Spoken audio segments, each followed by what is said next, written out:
at the forefront of politics. Our enemy is Trump. He is the enemy. We gotta unite. If we're not a united party, we lose to Trump. On the front lines of activism. There's certain fights, if we don't engage, they win. This is a fundamental question of who we are. And delivering your daily dose of comedy. Donald Trump, when he had his physical, they had his blood pressure, and mine is higher than his. Oh. And the irony is mine is higher because of him. From the blue wave. We flipped. Enough seats to take control of the House. We control the House. To 2020 and beyond. This is the Dean Obeidallah Show on Sirius XM Progress, Channel 127. And welcome to the show, brothers and sisters. Monday, February 24th. I'm Dean Obeidallah. We're live for the next 3 hours. As always, I want to be your MBFF. And if you're watching live stream, and if you wonder who I'm talking to every night off camera, it's Michelangelo Signorilli. Because we continued the conversation he has on his show, and I'm about to have on my show. So you might watch if you go to facebook.com/Dean of Radio and say, who is Dean talking to? Because you can't hear the volume. It's Michael. I'm like, why don't you stay, Michael? We'll talk on air, but he had to run. So next time we'll talk on air about it. And that's how, maybe on some level, that gives everyone a glimpse of how passionate we are about this politics. That it's not just a radio show to either of us, or I'd be blunt, most of the hosts on this network. It's a sense of activism, and that we cared. We'd be having these conversations with strangers on the subway if we didn't have the privilege of coming on and chatting with you about it, because that's how important it is to us, and I'm not even kidding. So this just in from Crazy Town, breaking news.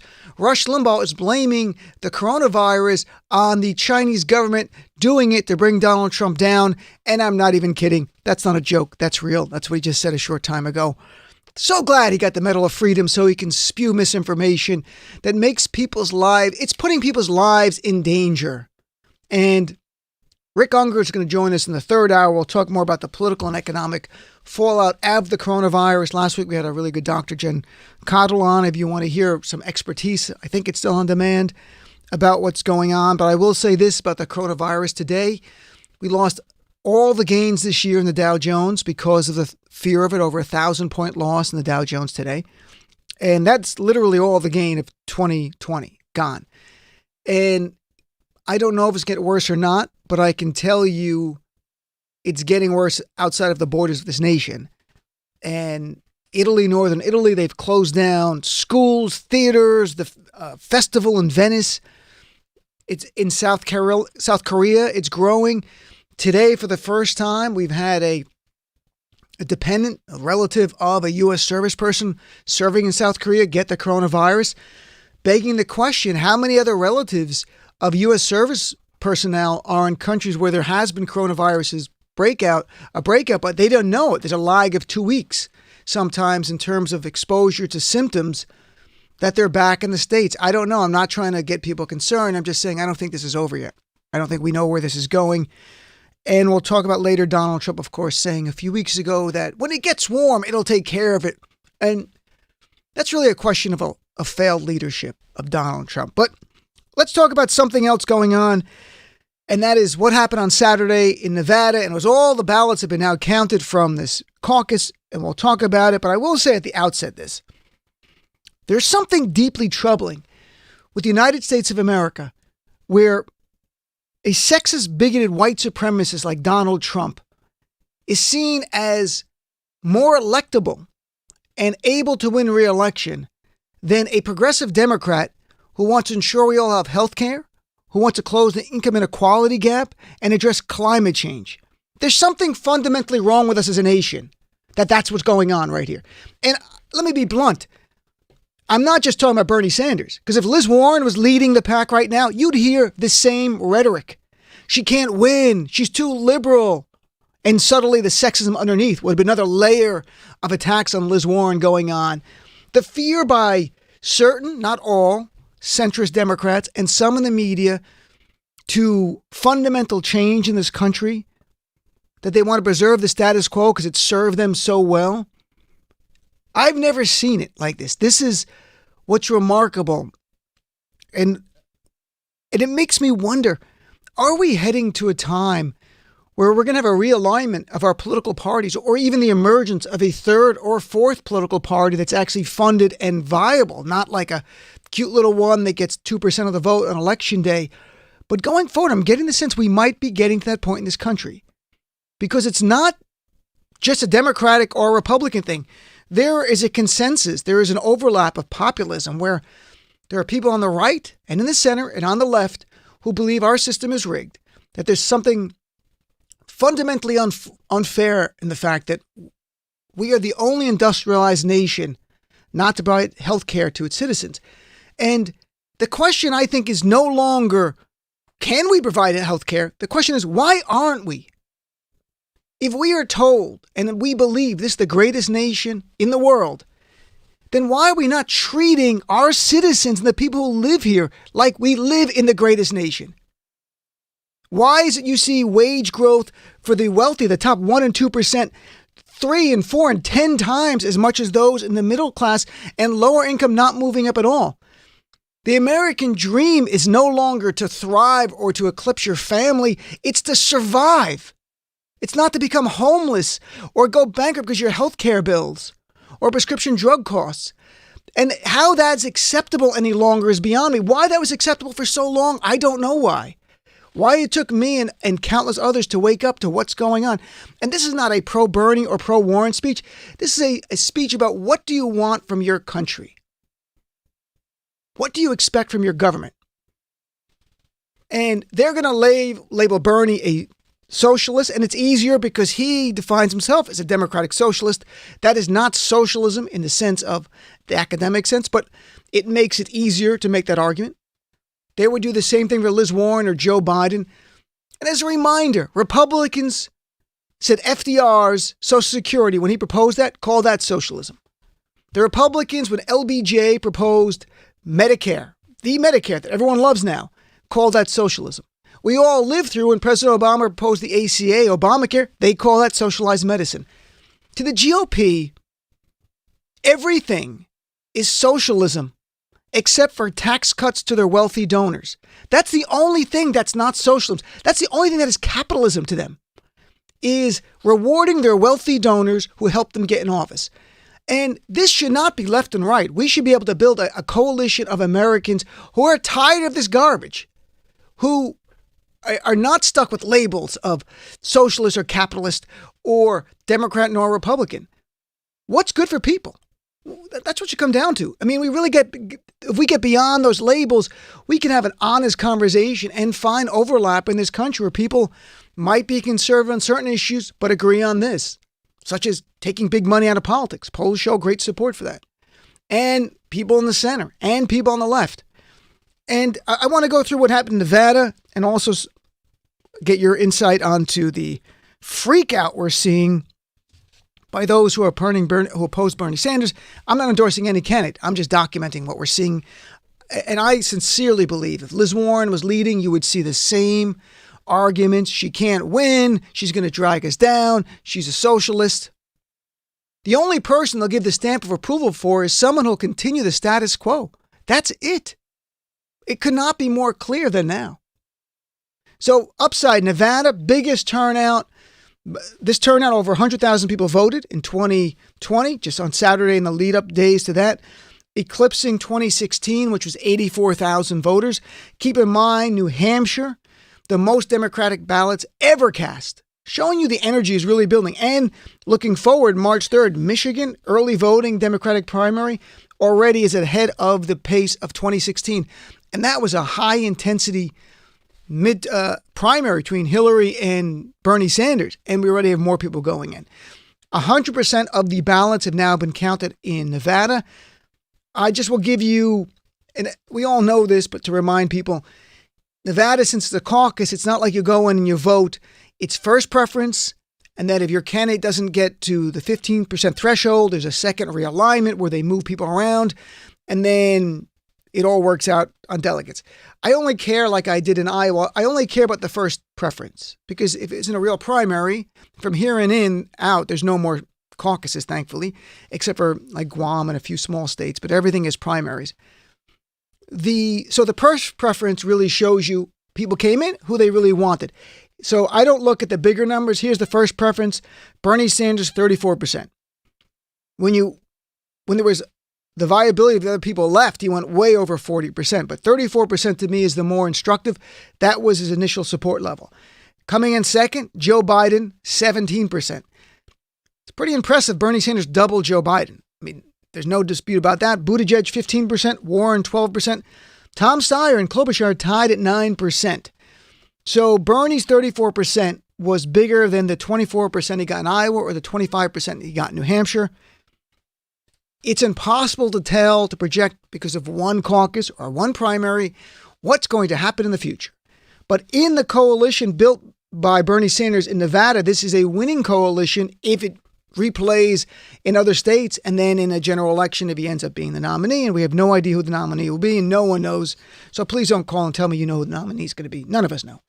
The coalition Sanders built was very multiracial. College students, Latinos, younger black voters, white liberals, even some moderates he was doing well with, which surprised a lot of people. Breaking it down slightly here, younger voters, 2/3 of people 17 to 29, 2/3 voted for Bernie Sanders. African Americans, Joe Biden came in first at 36%. Coming in second, Bernie Sanders at 27%. So that was a good turnout for him there. Latino voters, Bernie did amazing. Over half of the Latino voters who came in to vote voted for Bernie. And he'd put a lot of effort and time into developing a community of followers in Nevada over time. Here's a little clip from Bernie Sanders' victory speech on Saturday night. He actually gave it in Texas because he already was looking forward to Super Tuesday states. But here's clip number 1. We are going to win across the country because the American people are sick and tired of a president who lies all of the time.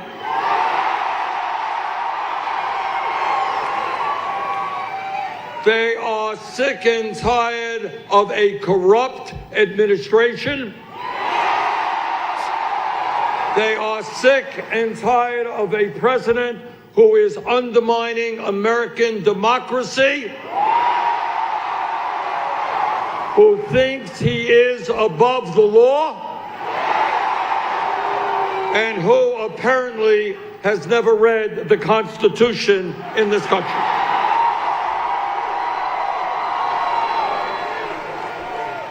The American people are sick and tired of a government which is based on greed, corruption, and lies. They want an administration which is based on the principles of justice. And of course, he went through all the list of issues that he's championing. So that was a sense of it.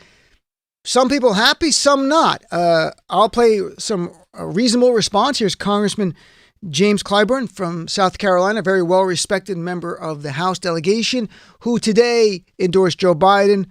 And he makes it clear from his point of view, and this is a reasonable point to bring up, that in certain swing districts, even socialist Democrat, just socialism tied to it, can be problematic. And you can't deny that. That's the truth. Here's clip number 2.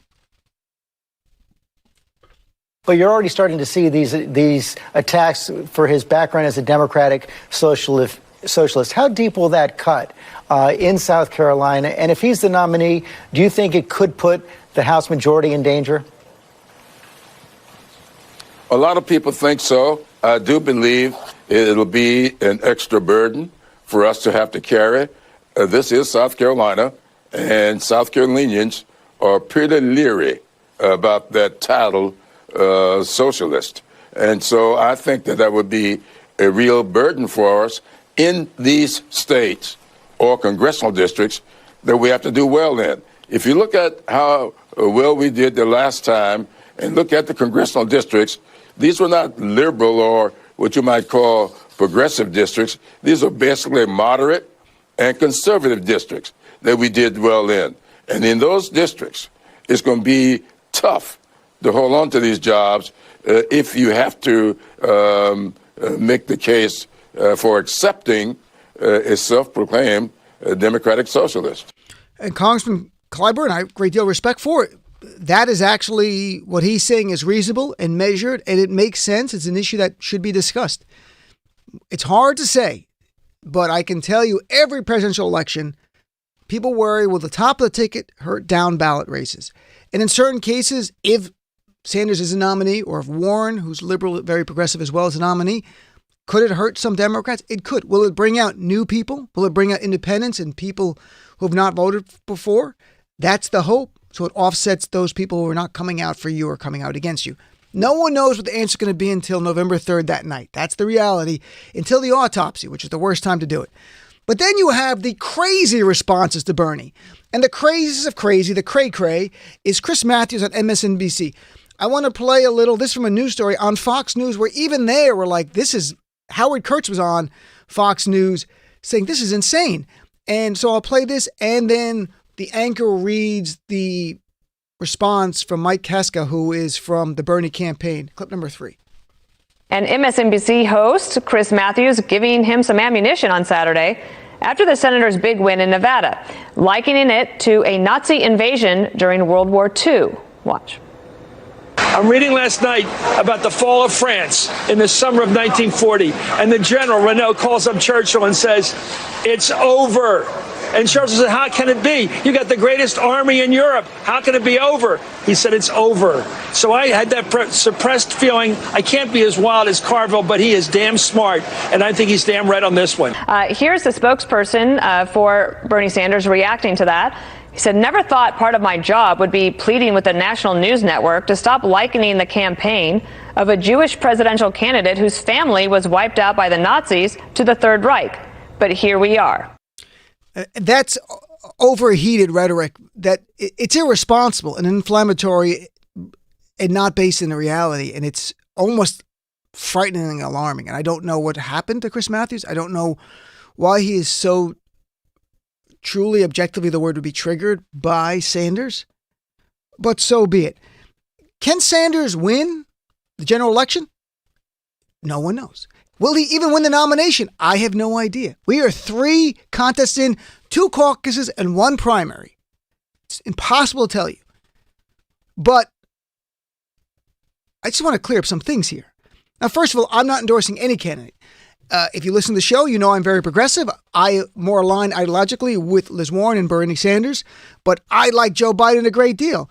If Pete Buttigieg was nominated, I'd be proud and fight for him 100%. Amy Klobuchar, Tom Steyer, our friend. The one I have the biggest issues with, and I've been very blunt, is Mike Bloomberg. But if he's the nominee, 150%. My number one priority of this show, the only priority of my show between now and November 3rd, is defeating Donald Trump. But no one can sit here and tell us who's the strongest nominee. We don't know. Polling now is not going to tell you. Things are going to happen in this campaign that no one controls. Issues beyond your control, beyond anyone's control. We're seeing it now with the coronavirus. How does the candidate for our side respond to unexpected emergencies, calamities, world events, economic changes? We don't know. You're going to nominate the person who you believe in, fight for that person, and unite, vote blue no matter who. But a few things to point out here. And I'm not trying, and I hate even invoking the word Donald Trump and Bernie Sanders in the same sentence, because Donald Trump is a man who traffics and celebrates cruelty and traffics in bigotry and racism and defends every Republican man who's ever abused, sexually assaulted, or beaten women. That's who Donald Trump is. So they're not the same in that regard. But what is instructive a little bit is the improbable run of Donald Trump in 2016, which indicates something. The current state of American politics is far different than anything we've seen before. And there's a younger generation that's coming into their own now who has different demands of politics. There are people of all ages, regardless, older and younger, middle, who are waking up to a different reality and wondering now and asking questions. I think for the first time, many of us, why don't we have this? Why does that happen? Why are we sitting back and just allowing this small group of people to run everything? And I think that's underneath the ground. I think there's something going on that's bigger. Now, both Sanders and Trump, experts said they couldn't win. But there was Trump getting big rallies. He had 20,000 people in Alabama in August 2015 while people were dismissing him. Another rally in New Hampshire right before the primary then in 2016 with 8,000 people. Look what Bernie Sanders is doing here. Last Sunday, not yesterday, the week before, Colorado had an event at a 5,000-seat venue. The RSVPs were off the charts. They moved to another venue. He ended up, and this is per the Denver police, not the Sanders campaign, over 11,000 people showed up last Sunday. Didn't get much press. Pretty impressive. The night before the New Hampshire primary, and we were up there covering it, Bernie Sanders got 7,500 or over that at a rally. According to USA Today, the event easily marked the largest in the Democratic contest in New Hampshire. Doesn't mean because you're getting big turnout, it all means votes or you're going to win. No, but it does give you a sense of energy and enthusiasm for a candidate. Now, another thing they have in common, Trump and Sanders, is that in 2015 and 2016, every Republican establishment figure was saying that Donald Trump was going to lose and they were going to lose control of the Senate and maybe even the House, and of course lose the White House. Karl Rove, who was the GOP brain for George Bush, said in 2016, January, if Trump is the standard bearer, the GOP will lose the White House and the Senate, and its majority in the House will fall dramatically. And Lindsey Graham, in May 2016, not early on, in May 2016, Lindsey Graham, who now loves Trump, said, if we nominate Trump, we will get destroyed and we will deserve it. And in fact, there were articles, I went back and looked it up, in 2016, quoting Democrats saying they were giddy at the prospect of running against Donald Trump. They viewed him as that bad. He can't carry anything. We're going to win everything. What happened? Trump wins. Obviously, Electoral College saves him. And with the Senate, we didn't get control. Republicans lost 2 seats. No big deal. They kept control, and they kept control of the House. Some Democrats saying the exact same thing right now. The idea of the democratic socialism of Bernie, will they use that effectively, the Republicans, to gin up fear? Well, if there's one thing we know about Republicans, they love to scare people. That's how they animate voters, through fear. They've done it with scaring people about Muslims. They've done it with scaring people about gay marriage. They've done it scaring people about Latino immigrants. All they do is scare people. That's it. They have no real policies for the average person. For the wealthy, they cut their taxes. Everyone else, they give them essentially negative partisanship, meaning the other side's so bad, you got to vote for us. And sincerely, think about what have Republicans given the average American in terms of policy? Healthcare? Nope. Trying to take it away. Minimum wage increase? Nope. They fight that. More funding for children's health insurance program? Nope. They oppose that. Medicare? They're trying to cut it. Medicaid? They're trying to gut it. So they've given nothing. And I'm being sincere. What have Republicans in modern day given the average person? Nothing. So they give them negative partisanship. That's the term political scientists use. It's simply paint the other side so bad that you come to vote for us because we made the other side look like they're going to destroy you. It's going to be up to Bernie Sanders, if he's a nominee, and if he is a nominee, the rest of us to explain it. And Bernie gave a speech in 2019, which I quote in an article for CNN I wrote yesterday, if you're interested, talking about what he meant by democratic socialism. It is not the academic sense of socialism where the government controls everything. That's not it. He's made it very clear. That's not it. He says, in his view, it's completing FDR's New Deal by, among other things, ensuring all Americans have health care as a right, closing the income inequality gap by raising the minimum wage, addressing climate change. These are the issues.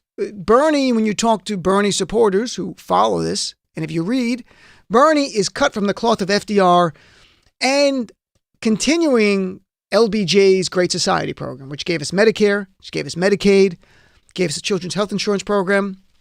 So that's what it's really about. It doesn't matter. The Republicans will paint it as he wants to destroy everyone, kill people, put them in camps and make you think different things. That'll play for their base. There's a lot of comparisons now to Bernie and George McGovern. George McGovern was the Democrats' 1972 nominee against Richard Nixon. George McGovern has been invoked as the cautionary tale, the boogeyman. Every time Democrats want to nominate someone progressive, they go, but no, we did that in 1972 and McGovern lost horribly. And he did. He lost 49 states. He got destroyed. And since then, every election, even as I got older and started following politics and going back and reading, establishment Democrats will say, we can't have a progressive. Look what happened to McGovern. So he's been used as this cautionary boogeyman. Any comparisons to Bernie or Warren and George McGovern fall flat based on the world we live in today. Just so you know, in 1972, I went back and looked at the polls. Gallup polls show head-to-head matchups, McGovern versus Richard Nixon. Richard Nixon never polled lower than 53%. McGovern never polled higher than 38%. At times trailing Nixon by 30 points, end up losing by 23 points, got crushed. In contrast, last week's Washington Post ABC poll shows Sanders at 51%, Trump at 46%, and Liz Warren had similar numbers. Now, this poll does not mean the election is going to end up that way. That's not what I'm saying it for. I'm saying it to make the case McGovern and Sanders and Nixon and Trump are not the same. First of all, Bernie is polling way over what McGovern ever got. He never got over 38%. So is Liz Warren. And Trump is not even close to as popular as Richard Nixon. That might seem weird because we know what happened to Nixon ultimately, but in 72, he's running for re-election. He's doing pretty good. Economy's solid. And so it's not a comparison. My point here is simply this. We have no idea who the nominee is going to be. And whoever it is, we have to vote blue no matter who because the stakes are this high. I think it's incumbent on Senator Sanders and his supporters to define democratic socialism now, early, through ads, through people on the street telling people, because the Republicans, they're never going to vote for a Democratic nominee, but they might poison people in the middle.